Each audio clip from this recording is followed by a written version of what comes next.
Hey guys, how's it going? My name is Adam. Today I'm gonna show you how to save WhatsApp images saved to camera roll. So first of all, go ahead and open up your WhatsApp. Alright, let's have an example. Someone sent you like a photo. So let's have an example. Let's select a photo. Let's have an example. This kind of a photo. I want to search. Let's have an example. This photo.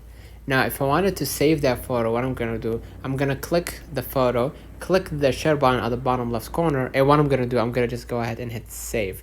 And basically, after you hit save, you're gonna be able to see your photo in your camera roll by clicking right here, the photos, and you're gonna be able right here to see the photo been saved to your gallery, so, or to your album. So let me know in the comments if this video helped you. Don't forget to like and subscribe, and thank you for watching.